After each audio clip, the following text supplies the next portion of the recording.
எல்லோருக்கும் வணக்கம் நண்பர்களே. மேஷராசிக்காரனுடைய வாழ்க்கை முறையை பற்றி தான் இப்போ நம்ம தெரிஞ்சுக்க போகிறோம். மேஷராசி அப்படின்னாவே தீத்தன்மை கொண்ட ராசி அப்படின்னு சொல்லுவாங்க. ஆற்றல் மிகுந்த ராசி, நேர்மையான ராசி, தைரியமான ராசி தான் இந்த மேஷராசி. இந்த மேஷராசியில் 12 ராசிகளில் முதல் ராசியாக இருக்கிறதுனாலே என்னமோ கஷ்டங்கள்லாம் வந்துச்சுன்னா அட்டண்டன்ஸ் வயசில் உங்களை தான் ஃபஸ்ட்டு கூப்பிட்றாங்க. ஸோ இதோட அதிபதி செவ்வாய் பகவான் தான். அதனால் இந்த ராசியில் பிறந்தவங்க தீராத மனநிலையும், அதே மாதிரி தீவிர மனநிலையும், வேகமான முடிவுகளும், தன்னம்பிக்கையும் கொண்டவர்களாக இருப்பாங்க. இந்த ராசிக்காரங்க வெளியில் தைரியமாக தெரிஞ்சாலும் இந்த மேஷ ராசிக்காரங்க உள்ளத்தில் பல போராட்டங்கள் இருக்கும். பலர் இவர்களை தவறாக புரிந்துக்கிறதுக்கான தருணங்கள் நிறைய அமையும். நீங்கள் ஒரு நல்லது போவீங்க, ஆனால் உங்களை பற்றி நிறைய பேர் தவறாக தான் புரிஞ்சுவாங்க. இது உங்களோட லைஃப்பில் நிறைய நடந்திருக்கு. அது உண்மையான மட்டும் மறக்காம கமெண்ட் செக்ஷனில் பதிவிடுங்க. மனசு நல்லதாக இருந்தாலும் கோபம் அப்புறம் இந்த அவசர காரணமாக வாழ்க்கையில் பல தடைகளை நீங்கள் சந்திப்பீங்க. இந்த அவசர புத்தி அப்படின்னு சொல்லுவாங்கள்ல, அது இந்த மேஷராசிக்கு நிறையவே இருக்குது. நீங்கள் நினைப்பீங்க, இல்லை சார் நானும் நிதானம் அப்படின்னு நினைப்பீங்க. உங்கள் கூட இருக்கிறவங்களுக்கு யோசிச்சு பாருங்கள், அவங்ககிட்ட கேட்டு பாருங்கள். கோபமும் அவசரம் தான் உங்களோட வாழ்க்கையில் பல தடைகளை சந்திக்கிறதுக்கு முதல் காரணமாக இருந்திருக்கு. இந்த பதிவில் நம்ம எதை பற்றி பார்க்க போகிறோம் அப்படின்னா, மேஷராசியோட குணாதிசயம், அவங்களுக்கு எதெல்லாம் பலம் பலவீனம், அவங்க வாழ்க்கையில் எதிர்கொண்ட பிரச்சனைகள் என்னென்ன, எதன் மூலமாக அதெல்லாம் சரியாக போகுது, தற்போது நடந்துட்டு இருக்கிற பிரச்சனைகள் என்ன, அதை எப்படி சரி செய்யணும், அடுத்த 12 நாளுக்கு எப்படி இருக்க போகுது, தொழில், குடும்பம், நல்ல விஷயங்கள் எல்லாமே இப்போ நம்ம A to Z கம்ப்ளீட்டாக பார்க்க போகிறோம். மேஷராசிக்காரர்களுக்கு எப்பொழுதுமே முன்னிலையில் இருக்கிறது தான் விரும்புவாங்க. யாருக்கும் அடிமையாக இருக்கிறதுக்கு விரும்பாத ராசி மேஷராசி. இது உண்மையா இல்லையான்னு மட்டும் மறக்காமல் கமெண்ட் செக்ஷனில் சொல்லிட்டு போங்க. ஹீரோயிக் ராசின்னு சொல்லுவாங்க, ஹீரோ அப்படிம்பாங்களா, அந்த மாதிரி ராசி. அதே மாதிரி தங்களோட வாழ்க்கையில் தாங்களே உருவாக்கணும் அப்படின்னு நினைக்கக்கூடிய சில ராசிகளில் முக்கியமான ராசி மேஷராசி தான். அப்படிங்கிற எண்ணம் இவங்களுக்கு மட்டும்தான் வரும். நிறைய பேருக்கு யாரோ ஒருத்தர் சம்பாரிச்சு கொடுத்தா உட்காந்திங்களான்னு தோணுவோம்ல. ஆனால் அந்த மேஷராசிக்காரன் மட்டும் ₹1 சம்பாரித்தாலும் ₹1 அவன் வாழணும்னு நினைப்பானே தவிர மற்றவனை ஏமாற்றி பழக்கணுங்கிற ஒரே ஒரு எண்ணம் கூட எனக்கு தோணாது. மேஷராசியில் இருக்கிறவங்க அவ்வளோ பெரிய அக்யூரேட்டாக இருப்பாங்க. இதை வேறு யாராவது பார்த்துட்டு இருந்தீங்க அப்படின்னா மேஷராசிக்காரர் நீங்கள் யாராவது ஒருத்தர் மைண்டில் நினச்சி பாருங்கள். அடுத்தவன் காசுக்கு ஆசைப்படாத ஒரு ராசிக்காரன் இருக்கான் அப்படின்னா அதில் முதன்மையான ராசி மேஷராசி தான். கஷ்டங்கள் எவ்வளோ அனுபவிச்சாலும் மற்றவனை காப்பாற்றி அவனை சீர் செஞ்சு அவனெல்லாம் பண்ணணுன்னு தான் நினைப்பானே தவிர எவனையும் கஷ்டப்படுத்தி சம்பாதிக்கணும்னு நினைக்கவே மாட்டான். அது மட்டும் இல்லாமல் இவங்களோட முக்கியமான குணங்கள் அப்படின்னு பார்த்தா தைரியம் தான். எந்த பிரச்சனை வந்தாலும் நேருக்கு நேர் எதிர்கொள்ளக்கூடிய மனநிலை இருக்கக்கூடியவங்க எந்த இடத்துக்கு போனாலும் ஜெயிப்பாங்கம்பாங்க. அப்படி இருக்கக்கூடிய ஒரே மனநிலை உள்ளவங்க இந்த மேஷராசி தான். மற்றவர்கள் பயப்படக்கூடிய விஷயத்தையும் இவங்க சாதாரணமாக எடுத்துக்குவாங்க.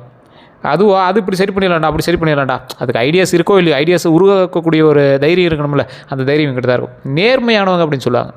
மனதில் என்ன இருக்குதோ அதை நேராக சொல்லிவிடுவாங்க. இதை நேர்மையும் சொல்லலாம். அதே சமயம் இவங்களுக்கு எதிரிகளை உருவாக்கக்கூடிய ஒரு முக்கியமான விஷயம் அப்படின்னு சொல்லலாம். இப்போ நீங்கள் சொல்லி தான் உங்களுக்கு எதிரிகளும் அதிகமானா, மறைமுக எதிரிகளும் அதிகமானா. உங்கள் லைஃப்பில் நீங்கள் நேராக எதிர்கொண்ட எதிரிகளோட மறைமுக எதிரிகள் தான் உங்களுக்கு அதிகம். இதுவும் உண்மையா இல்லையான்னு சொல்லிட்டு போங்க. உதவி மனப்பான்மை அதிகமாக இருக்கக்கூடிய ராசியில் இந்த மேஷராசி முதலிடம். ஒருவருக்கு கஷ்டம் அப்படின்னா முதல்ல ஓடி சென்று உதவுபவர்கள் இந்த மேஷராசிக்காரர்கள் தான் முதல் ஆளாக இருப்பாங்க. வேகமான முடிவு எடுக்கிறதுல இந்த ராசி தான். எதுக்கு பயந்துக்கணும்? பயப்படாமல் தைரியம் இருக்கிறவங்க தான் டக்கு முடிவு எடுப்பான். அப்போ இந்த ராசி தானே ஃபஸ்ட்டு எடுத்தாகணும். ஸோ நேரம் இழக்காமல் முடிவு எடுப்பாங்க. ஆனால் சில சமயம் அவசர முடிவுகள் பிரச்சனையை உருவாக்கும் அப்படிங்கிறத அப்புறமேட்டு தான் தெரிஞ்சுக்குவாங்க. ஏன்னா நீங்கள் ரிஸ்க் எடுக்கிறதெல்லாம் தைரியமாக பண்ணிடுவீங்க. பார்த்துக்கலாம், ஃபஸ்ட்டு இப்போ செஞ்சு முடிக்கலாம், அப்புறம் பேசிக்கலாம் அப்படிங்கிற மாதிரி உருவாக்கக்கூடிய ராசி. சுயமரியாதை அதிகமாக இருக்கக்கூடிய ராசி. இவர்களோட சுயமரியாதை அப்படின்னு பார்க்கும்போது யாரையாவது காயப்படுத்துச்சு அப்படின்னா அது எளிதாக மறக்க மாட்டாங்க. ஒரு எக்ஸாம்பிளுக்கு உங்களை எவனா ஒருத்தன் ஒரு க்யூவில் நிற்கும் போது உங்களை ஒரு வார்த்தை சொல்லிட்டான், ஏதோ ஒரு வார்த்தை ஒன்று சொல்லிட்டான், அதை நீங்கள் எத்தனை யுகங்கள் ஆனாலும் நீங்கள் மாற்ற மாட்டீங்க, மறக்க மாட்டீங்க. ஸோ அதே போல் இந்த ராசிக்காரில் பொறுத்த வரைக்கும் பலவீனங்கள் அப்படின்னா கோபம் தான் உங்களுக்கு மெயின் பலவீனம், அவசரம் தான் உங்களுக்கு மெயின் பலவீனம். இது முன்னாடியே நான் சொன்னது தானே. இந்த ராசிக்காரன் கோவப்படாமல் இருந்தானா அவார்டு தான் கொடுக்கணும். அப்போல்லாம் ரொம்ப கம்மி. மேஷராசியில் கோவப்படாதவங்கெல்லாம் எப்படி சொல்கிறது, நைட்டில் சூரியனை தேடுற மாதிரி, பகலில் நிலாவை தேடுற மாதிரி, அந்த மாதிரி தான் இருக்கும். சிறிய விஷயத்திற்கு கூட கோவப்படக்கூடிய நபர்கள் இருக்காங்க அப்படின்னா மேஷம்தான். ஆனால் அந்த கோபம் அவன் கோவப்படுறானா இல்லையான்னு முன்னாடிக்கிறோம் கண்டுபிடிக்கணும். அப்படி தான் இருக்கும் உங்களோட கோவம். ஒன்றே கோவப்பட்டு கத்திடுவாங்க, அடிச்சிடுவாங்க, அந்த மாதிரி பண்ணுவாங்க. அது மேஷராசியில் ஒரு சிலர் தான் அப்படி பண்ணுவாங்க. லக்கினம் வேறு இருக்கிறீங்க, தசாபுத்தி வேறு இருக்கிறீங்க, நட்சத்திர பலன்கள் வேறு இருக்கிறீங்க, என்ன பண்ணுவாங்கன்னா அவன் கோபத்தில் தான் இருக்காங்கிறத கண்டுபிடிக்கிறதே ரொம்ப ரேராக இருக்கும். ஸோ அந்த மாதிரி ஒரு ராசி. கோபத்தில் பேசும் வார்த்தைகளை பின்ன பெரிய பிரச்சனையாக மாறும் அப்படிங்கிறத கூட தெரிஞ்சிக்காமல் பேசக்கூடிய நபர்கள் தான் இவங்க. அதுதான் அவசரம். ஃபஸ்ட்டு கோபம், இன்னொன்று அவசரம். அவசரத்தில் கோபம் வந்தபோது அவசரப்பட்டு வார்த்தை விட்டுறீங்க. எதையும் உடனே முடிவெடுக்கணும் அப்படிங்கிற எண்ணம் இருக்கக்கூடிய உங்களுக்கு பொறுமை குறைவாக இருக்குது. ஸோ இந்த அவசரத்தை மட்டும் குறைச்சிங்க அப்படின்னாவே வாழ்க்கையில் மிகப்பெரிய ஒரு மேல்நிலைக்கு நீங்கள் வந்துடலாம். நம்பிக்கை வைத்து ஏமாறக்கூடிய நபர்களில் மேஷராசிக்கார ஒரு முதன்மை. மிகவும் நம்பிக்கை வச்சு பலர்கிட்ட ஏமாந்த அனுபவம் உங்களுக்கு நிறையாவே இருக்கும். அனுபவத்துலேயும் அனுபவம் நிறைய, ஏமாந்த அனுபவம் தான் உங்களுக்கு மெயினாக இருக்குது மேஷராசிக்காரர் பொறுத்த வரைக்கும். இதை நான் சிரிச்சிட்டு சொல்கிறதுனால நீங்கள் எதுவும் தப்பாக நினைக்க வேண்டாம். நீங்கள் பெரிய விஷயத்துலையும் ஏமாந்துருக்கீங்க, சின்ன விஷயத்துலையும் நீங்கள் ஏமாந்துருக்கீங்க. அதனால தான் உங்களுக்கு வந்து நிறையா பேர் நம்பகத்தன்மையே உங்கள் மேலே போயிடுச்சு. நீங்கள் வந்து ஒருத்தர் நம்பணும் அப்படின்னா அவனை பற்றி நல்லவனாக இருந்தால் கூட அவன் மேலே ஒரு 100 கேள்விகள் கேட்டு தான் நீங்கள் வந்து சேருவீங்க. அதே போல் மன அழுத்தம் உங்களுக்கு அதிகங்க. வெளியில் வந்து சிரித்தாலும் உள்ளுக்குள்ளே நிறைய கவலை வச்சுருக்கக்கூடிய நபர்களில் நீங்கள் ஒருத்தர் மேஷராசிக்காரர். ஸோ அந்த கவலைகள்லாம் மறந்து ஒரு சமநிலை கொண்டு வரணும் அப்படின்னு நீங்கள் வந்து ஏக்கத்தோடு இருக்கக்கூடிய ராசி. வாழ்க்கையில் மேஷராசிகள் சந்திக்கக்கூடிய முக்கியமான பிரச்சனைகளும் நிறையா இருக்குது. உங்களை சொல்லி பிரயோஜனம் இல்லை. அவன் அதை வந்து சிக்கும்போது நீங்கள் என்ன பண்ணுவீங்க? குடும்பத்தில் புரிதல் குறைவு. இவங்களோட மனசில் நல்ல எண்ணம் வச்சுருந்தாலும் அதை வெளிப்படுத்தக்கூடிய விதம் கடுமையாக இருக்கும். அதனால் வீட்டில் இவங்களை பற்றி பல பேர் தவறாக தான் புரிஞ்சிட்டு இருக்கிறாங்க. அதை தவறாக புரிஞ்சிட்டு இருக்கிறதோட விட்டுட்டா கூட பரவாயில்ல. அதை குத்தி காட்டுறது, ஒரு வார்த்தை சொல்லி திட்டுறது, அதனால் உங்கள் மனம் புண்படுறது, அவங்களோட புரிதல்கள் தப்பாக இருந்தும் உங்களோட புரிதல்கள் தப்பாக இருந்தும் அதை வந்து ஒரு மாதிரி கொண்டு போய் உங்களுக்கு டென்ஷன் பண்ணுறதுனா ரொம்ப ஒரு மாதிரி தானே இருக்குது. அதே போல் நண்பர்கள் மூலமாக ஏமாற்றங்கள் உங்களுக்கு அதிகம். பல ராசிகளில் நண்பர்கள் மூலமாக நன்மைகள் நடக்கும். உங்களோட ராசிகள் நன்மைகள் இருக்குது ஒரு சில பார்ட்டில். அது வந்து உங்களோட முழுமையான ஜாதகத்தை பார்த்தா மட்டும் தான் கண்டுபிடிக்க முடியும். ஸோ அதை வந்து நிறைய பேர் கேட்குறது தான், சார் உங்களுக்கு ஏதாவது இது மாதிரி பிரச்சனைகளை எப்படி வரும்னு கண்டுபிடிக்க முடியுமா, இல்லை இது எப்படி ஐடென்டிஃபை பண்ணுறது, எல்லாம் ஜாதகத்தை நல்லா இருக்குங்கிறாங்க ஆனால் உள்ளே ஒன்றுமே தெரியல சார் அப்படிங்கிறீங்களா? உங்களுடைய ஜாதகத்தின் மூலமாகவே உங்களுக்கு வேறு யாரையாவது ஏதாவது பண்ண முடியுமா, வேறு ஏதாவது பிளாக் மேஜிக்கோ இல்லை வேறு ஏதாவது செய்வினைகள் அது மாதிரி உங்களை யாராவது பண்ணியிருக்காங்களான்னு ஈஸியாக கண்டுபிடிக்க முடியும். உங்களோட ஜாதகத்தை வச்சு கண்டுபிடிச்சிடலாம். ஸோ அதை ஃபஸ்ட்டு செக் பண்ணுங்கள். ஜாதகத்தை செக் பண்ணுறது எங்கே சார் செக் பண்ணுறது? லோக்கலில் செக் பண்ண முடியுமா? லோக்கலில் செக் பண்ணுங்கள். சரியாக இருக்கான்னு பாருங்கள். இல்லை சார் ஒன்றும் சரியாக எங்களுக்கு வந்து ஒரு ஃபுல்ஃபில்லாக இல்லை சாட்டிஸ்ஃபையாக இல்லை அப்படிங்கிற பட்சத்தில் கீழே ஒரு நம்பர் கொடுத்துருங்க. அந்த நம்பருக்கு ஃபோன் பண்ணுங்கள். அந்த நம்பருக்கு ஃபோன் பண்ணிங்க அப்படின்னாலும் சரி, இல்லை வாட்ஸ்அப் பண்ணிங்க அப்படின்னாலும் சரி, பிரபல ஜோதிடர் தான் எடுப்பார். அப்பாயின்மெண்ட் பேஸில் தான் பார்ப்பார். அது ஒரு விவிஐபி ஜோதிடர் தான். ஸோ அதுக்கு தகுந்த மாதிரி தான் ஃபீஸஸ் இருக்கும், அப்பாயின்மெண்ட் எல்லாமே இருக்கும். ஐடியா இருக்கிறவங்க மட்டும் பண்ணுங்கள். ஏன்னா வெயிட் பண்ணி தான் நீங்கள் வந்து அப்பாயின்மெண்ட்டே உங்களுக்கு கொடுப்பாங்க. ஸோ உங்களுக்கு வேணும் அப்படின்னா பயன்படுத்திக்கோங்க. அது நீங்கள் ப்ரமோஷனாக எடுத்துட்டாலும் சரி, அது உங்களோட விருப்பம் தான். ஸோ நண்பர்களுக்காக உயிரை கொடுக்குறவங்க இவங்க தான். ஆனால் அதே நண்பர்களுக்காக சில பெரிய பிரச்சனைகளை சந்திக்கிறவங்களும் இவங்க தான். அதே மாதிரி அதிகமாக பிரச்சனைகளை சந்தித்தவங்களும் நீங்கள் தான் நண்பனால். இது உண்மையாக இல்லையான்னு சொல்லுங்கள். பணவரவு செலவு பிரச்சனை இது வந்து உங்களுக்கு ரொம்ப அதிகமான பிரச்சனை இந்த காலகட்டத்தில். பணம் சம்பாதிக்கக்கூடிய திறமை இருந்தாலும் சேமிப்பதில் சிரமம் இருக்குது உங்கள்கிட்ட. ஸோ அந்த சேமிப்பின் மூலமாக பல பிரச்சனைகளில் நீங்கள் வந்து மாட்டிகிட்ருக்கீங்க. ஸோ அந்த பிரச்சனையிலேருந்து நீங்கள் வெளியே வரணும் அப்படின்னாவே நீங்கள் வந்து இன்னும் கடனை சரி பண்ணணும் அப்படிங்கிற ரேஞ்சில் நீங்கள் வந்து இருக்கீங்க. தொழிலில் தடைகள் கொஞ்சம் அதிகமாகி போச்சு. தொழிலோட ஆரம்பத்தால் ஒரு நல்ல வளர்ச்சி இருந்திருக்கும். ஆனால் நடுவில் எதிர்பாராத பிரச்சனைகளை வந்து நீங்கள் சந்திச்சிருப்பீங்க. ஒரு ஸ்டார்டிங்கில் நல்லா தான் சார் இருந்துச்சு, ஒரு பேர் போல் எல்லாமே தெரிஞ்சு. ஆனால் போக போக ஒன்றும் பெரிய டெவலப்மெண்ட் தெரியல, ஒரே மாதிரி தான் போயிட்டுருக்கு அப்படிங்கிற மாதிரி தோணும். காதல் அப்புறம் திருமணத்தில் தாமதம் ஏற்படும் உங்களுக்கு. ஒரு சிலருக்கு ஒரு குறிப்பிட்ட ஏஜுக்கு மேலே தான் வந்து நீங்கள் திருமணமே பண்ணுவீங்க. இல்லை சார் முன்னாடியே நடந்துச்சு அப்படிங்கிறீங்களா? நீங்கள் உங்களோட ஜாதகத்தின் பால் சில நல்ல கிரக மாற்றங்கள் உங்களுக்கு இருந்திருக்கும், அதனால் நீங்கள் வந்து நடந்திருக்கும். இல்லையா எதிர் தரப்பில் இருந்தாங்க பார்த்தீங்களா, அவங்களுக்கு நல்ல கிரக மாற்றம் நடந்திருக்கும். அவங்களுக்கு சரியான ஒரு ராசியாக இருந்திருக்கும். பலருக்கு மனதில் இருந்த உறவு முறிந்த அனுபவம் இருக்கும். ஒருத்தர் மேலே நினச்சிருப்பீங்க, ஆனால் அவங்க ஒன்றும் கிடைச்சிருக்க மாட்டாங்க. அந்த மாதிரி சிலர் வந்து வாழ்க்கையே வந்து கஷ்டத்தில் அனுபவித்த ராசிகள் தான் மேஷத்தில் அதிகம். தற்போது மேஷ ராசிகர்களுக்கு என்ன தெரியுமா பிரச்சனை நடந்துட்டு இருக்குது? 2026 காலகட்டத்தில் மேஷராசிகளுக்கு பல மன அழுத்தங்கள் அதிகமாக இருக்கக்கூடிய ராசி அப்படின்னு லிஸ்ட் எடுத்தோம்னா ஃபஸ்ட்டு மேஷராசி தான் வரும். பண சிக்கல், வர வேண்டிய பணம் தாமதமாக தான் வரும். குடும்பத்தில் கருத்து வேறுபாடு, சின்ன விஷயங்கள் கூட பெரிய சண்டையாக மாறக்கூடிய வாய்ப்பு உள்ளது. அதனால் வார்த்தைகளை கொஞ்சம் கவனமாக விடுங்க. அதுதான் உங்களுக்கு மெயின். வேலை இடத்துல அழுத்தம். நீங்கள் நார்மலாக வேலை பார்க்குற இடம் தான், அதே வேலை தான், ஆனால் உங்களுக்கு அந்த அவுட்புட் கிடைக்கல. சார் இன்றைக்கி ஒரு ஆர்டர் வாங்கணும், இந்த மாதம் டார்கெட் வந்து எப்பயுமே 10 டார்கெட் வாங்கிடுவேன், ஆனால் இந்த மாதம்னு பார்த்தீங்கன்னா திடீர்னு 5 தான் சிக்குது, என்னன்னே தெரில. ஒன்றும் பெரிய மார்க்கெட்டும் க்ராஷ் ஆகலை, ஆனால் என்னமோ இப்படி பண்ணிட்டு சார் அப்படிங்கிற மாதிரி இருப்பீங்க. உங்களோட உழைப்புக்கு உரிய மதிப்பு கிடைக்கல அப்படிங்கிற எண்ணம் இருக்கும் உங்களுக்கு. நீங்கள் இவ்வளோ உழைக்கிறமே, ஒரு சரியான ஒரு சாட்டிஸ்ஃபேக்ஷன் கிடைக்கலையே அப்படிங்கிற மாதிரி ஒரு எண்ணம் இருக்கும். உடல் சோர்வு, தூக்கமின்மை, தலைவலி, மன அழுத்தம், இந்த மாதிரி விஷயங்கள்லாம் உங்களுக்கு இருக்கும். நம்பிக்கை இல்லாமல் நம்பியவர்கள் துரோகம் செஞ்சுருந்தால் உங்களுக்கு எப்படி இருக்கும்? மிகவும் நெருக்கமான ஒருவர் திடீர்னு விலகி இருப்பாங்க. இது நடந்திருந்தால் ஓகே, அப்படி இல்லைன்னா அப்படி ரொம்ப நெருக்கமானவங்கிட்ட கரெக்டாக அண்டர்ஸ்டாண்ட் பண்ணி நடந்துக்குவாங்க. அதே மாதிரி இந்த பிரச்சனைகளை சரி செய்ய என்ன செய்யணும் அப்படிங்கிறத நான் சொல்கிறேன், கேட்டுக்காங்க. பொறுமையை கற்றுக்காங்க. உங்களோட லைஃப்பில் மிகப்பெரிய ஒன்று பொறுமையை கற்றுக்கணும். கோபம் எந்த முடிவும் எடுக்கக்கூடாது, கோபத்தில் எந்த முடிவும் எடுக்கக்கூடாதுங்கிறத மைண்டில் நல்லா ஞாபகம் வச்சுக்கோங்க. பண சேமிப்பு அவசியம். தேவையில்லாத செலவுகளை கண்டிப்பாக குறைச்சே ஆகணும். உடல் நலத்தை கவனிக்கணும், மெயின். இதுதான் மெயின். உணவு நேரம், தூக்கம், உடற்பயிற்சி, இந்த மாதிரி விஷயங்கள் எல்லாத்தையுமே சரியாக வச்சுக்கிட்டீங்க அப்படின்னா உங்களுக்கு மிகப்பெரிய ப்ளஸ் பாயிண்ட்டு. ஆன்மீக வழிபாடு ரொம்ப முக்கியம். செவ்வாய்க்கிழமையில் முருகர் வழிபாடு ரொம்ப ரொம்ப ரொம்ப ரொம்ப நன்மை தரும்.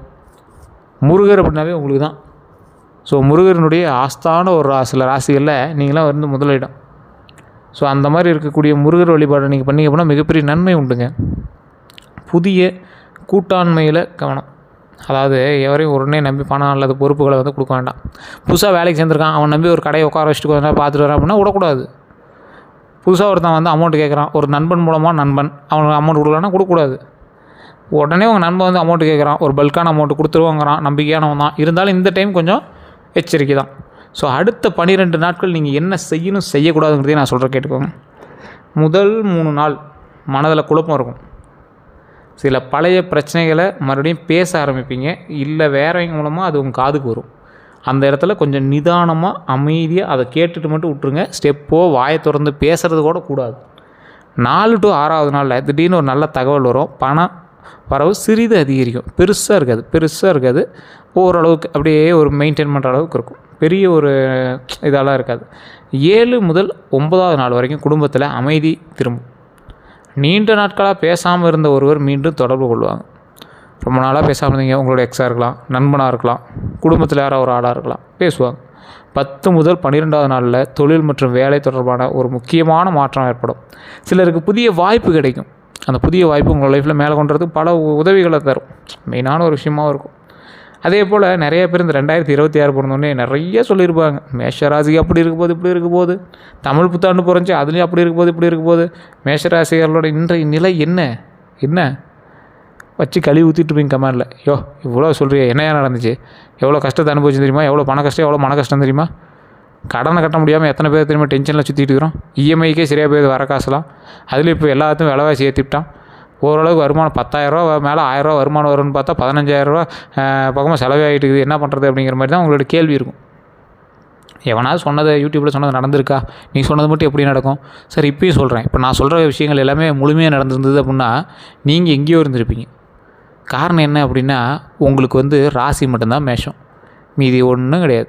லக்கினம் வேறு, தசாபுத்தி வேறு, நட்சத்திரம் வேறு, உள்ளே இருக்கக்கூடிய கிரக அமைப்புகள் வேறு, நீங்கள் இருக்கக்கூடிய லொக்கேஷன் வேறு, பிறந்த நேரம் வேறு, உங்களோடு பிரயாணிக்கக்கூடிய மற்ற ராசிகள் வேறு, நீங்கள் வேறு 2 ராசிகளுக்கு பிறந்தவங்க, உங்களோடு பிரயாணிக்கக்கூடிய தாய் அக்காவோ தங்கையோ அவங்க வேறு ராசி, உங்களோட திருமணம் செய்து கொண்டவர்கள் வேறு ராசி, உங்களோட குழந்தைகள் வேறு ராசி, பேரம் பேத்தி வேறு ராசி.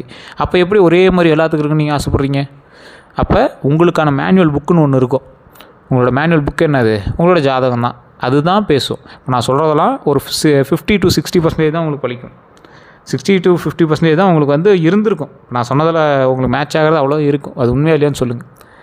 இதை நீங்கள் ஓப்பனாக தெரிஞ்சுக்கணும் அப்படின்னா ஜாதகத்தை தான் பார்க்கணும். ஜாதகம் தான் உங்களது முழுமையான விஷயத்தை சொல்லும். சார் ஜாதகம் சொல்கிறதெல்லாம் பொய் அப்படின்னு நிறைய பேர் சொல்லுவீங்க. ஜாதகம் உண்மை. ஜாதகர் சரியான ஆளான்னு பாருங்கள். அதாவது நீங்கள் உங்களோட ஜாதகம்லாம் உண்மை தான், ஜாதகம் பார்க்குறாங்கல்ல அவங்க சரியான ஆளான்னு பாருங்கள். லோக்கலில் கரெக்டாக செக் பண்ணி ஒரு ஆளை பிடிங்க, அவங்ககிட்ட செக் பண்ணுங்கள். இல்லை சார் சாட்டிஸ்ஃபை ஆகலை, உடனே கீழே நம்பருக்கு அடிங்க. நீங்கள் ப்ரமோஷன் எடுத்தாலும் சரி, ஆனால் அந்தளவுக்கு ஃபீஸஸ் இருக்கும். அப்பாயின்மெண்ட் பேசிஸில் மட்டும்தான் போடுவாங்க. அதேமாதிரி அப்பாயின்மெண்ட் டைம் கிடைக்கும் போது உங்களுக்கு வந்து பார்ப்பாங்க. ஏன்னா நிறைய அரசியல்வாதிகளுக்கு ஜோதிடம் பார்க்கக்கூடியவர். உங்களுக்கு வேணும்னா மட்டும் ஜஸ்ட் நீங்கள் வந்து கால் பண்ணி கேட்டு தெரிஞ்சுட்டு பேசி தெரிஞ்சுக்கலாம். அதே போல் இந்த ராசிக்காரர்களுக்கு 2026 நிறைய விஷயங்கள் நடந்துகிட்டு தான் வந்துச்சு. தமிழ் புத்தாண்டு நடக்கும்போது நிறைய விஷயங்கள் நடந்துகிட்டு தான் வந்துச்சு. அதில் மெயினான ஒன்று பண வரவு அதிகரிக்கும் அப்படின்னு நிறைய பேர் சொல்லியிருப்பாங்க. இதுவோட தடைப்பட்டிருந்த பணம் கைக்கு வரக்கூடிய தருணமாக இனி வரக்கூடிய நாட்கள் அமையும். கொஞ்சம் கொஞ்சமாக தான் வரும். கேஸ் போட்டிருப்பீங்க, கேஸ் எல்லாமே கொஞ்சம் கொஞ்சம் இழுத்து தான் வரும். புதிய வேலைவாய்ப்பு உருவாகும். வேலை தேடி வந்தவங்களுக்கு நல்ல தகவல் கிடைக்கும். வெளிநாட்டு வாய்ப்பு உண்டு. சிலருக்கு வெளிநாட்டு தொடர்பான நல்ல செய்தியும் வந்து சேரும். குடும்பத்தில் நல்ல மாற்றம் உண்டாகும். குடும்ப உறவுகள் மெதுவாக சரியாகும். வீடு வாகனம் யோகம் உண்டு. நீண்ட நாட்களாக நினைத்த விஷயம் கண்டிப்பாக நிறைவேறக்கூடிய ஒரு தருணமாக அமையுது. தொழிலில் பலன்கள் வந்து பார்த்திங்கன்னா, மேஷ ராசிக்காரர்களுக்கு வேலை செய்வதை விட தொழில் செய்வதில் அதிக ஆர்வம் கொண்டவங்க. நீங்கள் வேலைக்கே போயிருந்தீங்க அப்படின்னா சைடில் இதை செய்யலாம் அதை செய்யலாம் அப்படின்னு உங்களுக்கு ஐடியா வந்துகிட்டே இருக்கும். எந்த தொழில் வந்து உங்களுக்கு ஏற்றது அப்படின்னா இந்த காலகட்டத்தில் சொல்கிறேன், மறுபடியும் மாறுபாடுகள் வந்து இருக்கலாம். வாகன தொழில், கட்டுமானம், ரியல் எஸ்டேட்டு, பாதுகாப்புத்துறை, மெக்கானிக்கல் வேலை, அரசியல் தொடர்பான வேலை, டிஜிட்டல் மீடியா. இதுதான் இந்த டிஜிட்டல் மீடியா கண்டிப்பாக உங்கள் லைஃப்பில் ஒரு டைமாவது டச் பண்ணணும். இது நீங்கள் எழுதி வச்சுக்கோங்க. டிஜிட்டல் மீடியா உங்கள் லைஃப்பில் ஒரு டைமாவது டச் பண்ணியிருக்கும். சும்மா ஒரு யூடியூப் அக்கௌண்ட்டையாவது நீங்கள் ஓப்பன் பண்ணி வச்சுருப்பீங்க, இல்லை ஒரு இன்ஸ்டாகிராம் அக்கௌண்ட்டையாவது ஓப்பன் பண்ணி வச்சு அதில் ஏதாவது வருமானம் வராதான்னு நீங்கள் பார்ப்பீங்க. இது வந்து டிஜிட்டல் சம்மந்தப்பட்ட எந்த தொழில், சேவை மையம், ஃபோட்டோ, இந்த மாதிரி விஷயங்களில் கண்டிப்பாக உங்களுக்கு அதில் வந்து கண்டிப்பாக ஒரு ஆர்வம் உண்டு. அதில் நீங்கள் கண்டிப்பாக டச் பண்ணி ஆகணும். அதே மாதிரி தொழிலில் கவனமாக இருக்க வேண்டிய விஷயங்கள், கூட்டாளிகள்கிட்ட கவனமாக தேர்வு செய்யணும். கடன் வாங்கி பெரிய முதலீடு செய்ய வேண்டாம். ஆவணங்களை சரிபார்க்க வேணும். டாக்குமெண்ட் சம்மந்தப்பட்ட விஷயங்களில் ரொம்ப எச்சரிக்கையாக இருக்கணும். நல்ல காலம் எப்போ அப்படின்னு பார்க்கும்போது 2026 ஜூலை மாதத்துக்கு பிறகு தொழிலில் நல்ல முன்னேற்றம் இருக்குதுங்க. இன்னும் 2 மாதம் காத்துருங்க. ஜூலை மாதத்துக்கு அப்புறம் நல்ல முன்னேற்றம் இருக்குது. திருமண வாழ்க்கையை பொறுத்த வரைக்கும் மேஷராசிக்காரருக்கு காதலில் உண்மையாக இருப்பாங்க. ஆனால் கோபம் காரணமாக உறவோட சிக்கல் அதிகமாக ஏற்படும். திருமண தாமதம் வந்து கண்டிப்பாக உண்டு. அது ஏன்னு தெரியுமா? அதிக எதிர்பார்ப்பு உங்களுக்கு. குடும்ப கருத்து வேறுபாடு கண்டிப்பாக இருக்கும். மனதில் பழைய காயங்கள்னால நிறைய விஷயங்கள் வந்து தள்ளி போயிட்டுருக்கும். திருமண மாணவர்களுக்கு சின்ன சண்டைகள் பெரிதாகாமல் பேசிட்டிங்க அப்படின்னா தீர்வு காணணும். கொஞ்சம் பேசி சரி பண்ணிட்டிங்கன்னா தீர்வு உண்டு. அதை மட்டும் மைண்டில் நல்லா ஞாபகம் வச்சுக்கோங்க. சண்டை போடாதீங்க, கோவப்படாதீங்க, அவசரப்படாதீங்க. நல்ல மாற்றம் தான் 2020 இறுதிக்குள்ளே பலரோட குடும்ப வாழ்க்கையில் வந்து அமைதி திரும்பும், சந்தோஷம் இருக்கும். குடும்ப வாழ்க்கை அப்படின்னு பார்க்கும்போது குடும்பத்துக்காக அதிகம் உழைப்பவங்க நீங்கள். ஆனால் அன்பு வெளிப்படுத்த தெரியாது உங்களால். கோபமாக பேசுவீங்க, மனதில் அதாவது மனசில் வச்சுக்கிட்டு பேசுவாங்கல்ல, அந்த மாதிரி சின்ன சின்ன விஷயங்கள் உங்களோட மனசில் இருக்கும். ஒவ்வொரு வார்த்தையில் வெளிக்காட்டியிருக்கீங்க. இதனால் குடும்பத்தில் புரிதல் குறையும். ஸோ செய்ய வேண்டியது என்ன அப்படின்னா, பேசும் வார்த்தையில் கவனமாக இருங்க, பெற்றோரோட உடல்நலத்தில் கவனமாக இருங்க, குடும்பத்தோடு நேரம் செலவிட வேணும். கடன் பிரச்சனை எப்போது தீரும் அப்படிங்கிறது மைண்டில் நல்லா ஞாபகம் வச்சுக்கோங்க. உங்களுக்கு வந்து இப்போ மெயின் கடன் பிரச்சனை தான். ஸோ மேஷராசிக்காரர்களுக்கு கடன் பிரச்சனை பல ஆண்டுகளாக மன அழுத்தத்தை கொடுத்துட்ருக்கு. காரணம் அவசர முடிவுகள்னால் நீங்கள் செஞ்ச மாட்டிட்டு முடிக்கிறது தான். ஸோ மற்றவர்களுக்காக எடுத்த பொறுப்பு வேறு ஒரு கோசம் எடுத்து நீங்கள் மாட்டிருப்பீங்க, தொழிலில் நஷ்டம் ஆகிருக்கும். ஸோ இந்த மாதிரி விஷயங்கள்லாம் நிறையா உங்களுக்கு இருந்திருக்கும். ஸோ நல்ல காலம் 2026 ஆகஸ்ட் மாதத்துக்கு பிறகு கடன் சுமை வந்து மெதுவாக குறையும். உடனே ஜாக்பாட்டில் மெதுவாக தான் குறைய ஆரம்பிக்குது. ஸோ செய்ய வேண்டியது என்ன அப்படின்னா, தேவையற்ற செலவுகளை நிறுத்துங்க. பழைய கடன்களை முதல்ல அடைக்க வேணும். ஸோ அதை ஃபஸ்ட்டு மைண்டில் ஞாபகம் வச்சுக்கோங்க. புதிய கடனை தவிர்க்கணும். அதை மைண்டில் நல்லா ஞாபகம் வச்சுக்கோங்க. மேஷராசிக்காரர்களோட மறந்திருக்கக்கூடிய திறமைகள்னால் தலைமைத்துவம். ஒரு குழுவை வழிநடத்தக்கூடிய திறமை உங்களுக்கு உண்டு. பேச்சு திறன் அதிகமாக உண்டு. மக்களை வந்து ஈர்க்கக்கூடிய விதமான பேச்சு உங்களுக்கு அதிகம். சும்மா பொட்டி கடை வச்சுருந்தீங்கன்னா கூட நீங்கள் 100 பேர் வந்து பேசியே கேன்வாஸ் பண்ணிடுவீங்க. கடைசி வரைக்கும் போராடக்கூடிய மனநிலை உண்டு. எத்தனை தடைகள் வந்தாலும் விடாமல் போராடுவீங்க. ஸோ அதனால் நீங்கள் கவலைப்படாமல் எதிலையும் இறங்கி விளையாடலாம். மேஷராசிக்காரர்கள் கவனமாக கவனிக்க வேண்டியவங்க அப்படிங்கிறது மிக அதிகமாக இனிமையான பேசுவாங்க. பண விஷயத்தில் அடிக்கடி உதவி கேட்பவங்க. உங்களை வந்து பயன்படுத்திக்கிறதுக்கு நினைப்பாங்க. அவங்கெல்லாம் கொஞ்சம் எச்சரிக்கையாக இருங்க. நீங்கள் கவனமாக இருக்க வேண்டியது இந்த 3 பேர்த்துக்கு தான். இனிமையாக பேசுகிறவன்ட்டையும், பண விஷயத்துக்கு அடிக்கடி உதவி கேட்குறவன்ட்டையும், உங்களை பயன்படுத்திக்கிறவன்ட்டையும் கொஞ்சம் அமைதியாக இருக்கணும். ஆன்மீக பரிகாரங்கள் அப்படின்னா செவ்வாய்க்கிழமையில் முருகர் கோயிலுக்கு போய்ட்டு வாங்க. முன்னாடியே சொல்லிட்டேன். சிவன் வழிபாடு ரொம்ப மன அமைதி தரும். அன்னதானம் செய்யுங்க, நல்ல பலன் கிடைக்கும். சிவப்பு நிற மலர் அர்ச்சனை செய்யுங்க. அரளியாக அந்த சிவப்புனா ரோஸ் பண்ணி வைக்கலாம், செம்பருத்தி வைக்கலாம். அது மாதிரி விஷயங்கள் கொடுத்து பூஜை பண்ணுங்கள். ஆரோக்கியத்தில் கவனமாக இருங்க. கவனமாக இருக்க வேண்டியது ரத்த அழுத்தம், தூக்கமின்மையில் இருந்துச்சுன்னா அதெல்லாம் சரி பண்ணிக்கோங்க. ரத்த அழுத்தத்தில் ரொம்ப கவனமாக இருக்கணும். தலைவலியில் கவனமாக இருக்கணும். உடல் சூடு தணிக்கிற அளவு நிறைய தண்ணி குடிக்கணும். செய்ய வேண்டியது அதிக தண்ணீர் குடிக்கணும் அப்படிங்கிறது மைண்டில் நல்லா ஞாபகம் வச்சுக்கோங்க. நல்லா உடற்பயிற்சி செய்யுங்க. இரவு நேரத்தில் அதிகமாக வந்து விழுத்திருக்க வேண்டாம். ஏன்னா இது மேஷராசிக்காரனுக்கே உண்டான ஒரு சாபக்கேடுங்கிற மாதிரி சொல்லுவாங்க. சாபக்கேடுலாம் இல்லை, நைட் நல்லா தூங்கி எழுந்திரிங்க. அதுதான் உங்களுக்கு மெயினாக சொல்ல வேண்டியது. மேஷராசிக்காரர்களோட எதிர்கால முன்னேற்றம் அப்படின்னு பார்த்திங்கன்னா, 2026 முதல் மெதுவாக வாழ்க்கையில் வந்து நிலைத்தன்மை வரும். பணவரம் உயரக்கூடிய ஒரு நேரம், புதிய மனிதர்கள் வாழ்க்கையில் உருவாகக்கூடிய ஒரு தருணம், தொழிலில் மரியாதை கிடைக்கக்கூடிய ஒரு நேரம், குடும்பத்தில் அமைதி அதிகரிக்கக்கூடிய ஒரு நேரம், நீண்ட நாள் கனவு நிறைவேறக்கூடிய ஒரு நேரம். ஆனால் பொறுமை, அப்புறம் இந்த கட்டுப்பாடு இதெல்லாம் ரொம்ப அவசியங்கிறத மைண்டில் நல்லா ஞாபகம் வச்சுக்காங்க. முடிவுரை உங்களுக்கு ஒரு ப்ளஸ் பாயிண்ட்டாக ஒரு நல்ல வார்த்தை சொல்லுங்கள் சார் அப்படின்னு கேட்குறீங்க தான் இது. நிறைய பேர் அது கேட்குறாங்க. அதனாலே அதை நான் முன்னாடி எப்படி சொல்கிறேன். மேஷராசிக்காரர்களுக்கு வாழ்க்கை வெளியில் தெரியும் அளவுக்கு எளிதானதில்லை. பல போராட்டங்கள், ஏமாற்றங்கள், மன காயங்கள் இருந்தாலும் மீண்டும் எழுந்து நிற்கக்கூடிய சக்தி இவங்ககிட்ட இருக்குது. இந்த காலகட்டத்தில் சில சோதனைகள் இருந்தாலும் 2026 தமிழ் புத்தாண்டுக்கு பிறகு நல்ல முன்னேற்றங்கள் தொடங்கும். கோபத்தை குறைச்சி, பொறுமையை அதிகரித்து, உடல் நலத்தை கவனிச்சிக்கிட்டு சரியான முடிவுகள் எடுத்தால் மேஷராசிக்காரர்களுக்கு மிகப்பெரிய வளர்ச்சி காத்துக்கிட்டு இருக்குதுங்க. நம்பிக்கை விடாதீங்க. மெதுவாக உங்களோட வாழ்க்கையை சரியான பாதைக்கு திருப்புங்க. ஒரு புதிய விஷயத்தில் நம்ம நிறைய விஷயங்கள் வந்து உங்களுக்கு சொல்ல போகிறோம். அடுத்தடுத்த வீடியோக்களில் உங்களுக்கு நிறையா சொல்கிறோம். ஸோ வேறு ஏதாவது சந்தேகங்கள் இருந்தால் கீழே இருக்கக்கூடிய நம்பருக்கு நீங்கள் ஜஸ்ட் ஃபோன் பண்ணி பேசி தெரிஞ்சிக்கலாம். வெளிநாட்டிலேருந்து பேசுங்க அப்படின்னா வாட்ஸ்அப் மூலமாக நீங்கள் வந்து தொடர்பு கொள்ளலாம். வேறு ஏதாவது சந்தேகங்கள் இருந்தால் ஜஸ்ட் கால் பண்ணி தெரிஞ்சுக்கோங்க. நம்ம சேனல் நிறைய பேர் ஃபாலோ பண்ணால் பார்த்துருக்கீங்க, ஃபாலோ பண்ணிக்கோங்க. சப்ஸ்கிரைப் பண்ணால் பார்த்துருக்கீங்க, சப்ஸ்கிரைப் பண்ணிக்கோங்க. அப்படி பக்கத்தில் பெல் பட்டன் மறக்காமல் ப்ரெஸ் பண்ணிக்கோங்க. எல்லோரும் நன்றி நண்பர்களே.